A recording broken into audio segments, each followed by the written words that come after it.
I attended my own funeral. Heads turned. People gasped. Some even fainted as I walked into the church. Everyone believed I was dead. Everyone was shocked to see me alive, especially the person responsible for putting a price on my head. My name is Eleanor O'Sullivan, and this is the story of the ultimate betrayal. Before I tell you how I walked into my own funeral, you need to understand how I ended up there. Standing on the platform was my son, Daniel. Beside him was his wife, Rebecca. Both dressed in black, both pretending to grieve. Neither of them knew I was still alive. One evening, while walking home from the market, a van pulled up beside me. Before I could react, I was grabbed, blindfolded, and thrown inside. The next thing I remember was waking up tied to a chair in a dark room. Several men were talking nearby.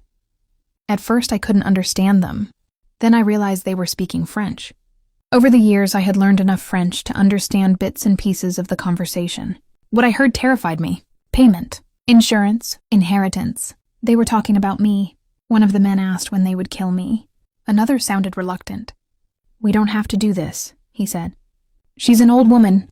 Hours later, the blindfold was removed. A man in his 40s sat across from me. His face looked troubled. Finally, he sighed. "I can't do it." "Can't do what?" I asked. "I can't kill you." The words drained the color from my face. He explained that someone had hired them to eliminate me. "Who?" I asked. For several seconds, he remained silent. Then he said the words that shattered my world. "Your son and his wife." I shook my head. "No, they hired us. They're drowning in debt. They want your insurance money and inheritance." I wanted to believe he was lying. Then he pulled out his phone. He dialed a number and put the call on speaker. A familiar voice answered. "Daniel, my son. Is it done?" he asked. The man glanced at me. "Yes, it's handled." There was a brief pause. Then Daniel laughed. Rebecca's voice appeared in the background. "Oh, thank God." "We'll send the rest of the payment tonight," Daniel said. "You've earned it." I felt something break inside me. I had heard his voice, seen his number. There was no mistake. My son wanted me dead. The man apologized and untied me. He explained that he had lost his own mother when he was young and couldn't bring himself to kill someone's mother for money. Then he made another recorded call. "We've dumped all evidence in the river," he told Daniel. "Perfect," Daniel replied immediately. "Send proof and I'll wire the money." The payment arrived shortly afterward. Now there was evidence. Police quickly became involved. Phone records were collected. Payments were traced. Messages were recovered. The truth was ugly. Daniel and Rebecca were drowning in debt and saw my death as the solution. My insurance payout, my investments, my properties, everything I had worked my entire life to build. The police came up with a plan. Daniel and Rebecca believed I was dead, so we would let them keep believing it. A funeral would be arranged. Friends and relatives would gather. Officers would attend in plain clothes.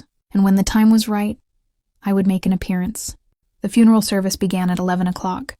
I watched every prayer, every speech, and every tear. The hardest part was watching Daniel. He lowered his head at all the right moments. He wiped away tears. He comforted relatives. The performance was flawless. Anyone would have believed he was a grieving son. I knew better. Eventually, an officer approached me. "It's time, Mrs. O'Sullivan." I nodded. The church doors opened. I stepped inside. Gasps echoed through the room. Someone screamed. A woman fainted. Others stared as though they had seen a ghost. I walked slowly down the aisle. Every eye followed me.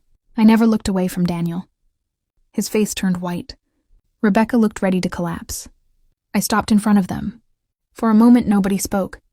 Then I asked the only question that mattered. Why? Neither of them had an answer.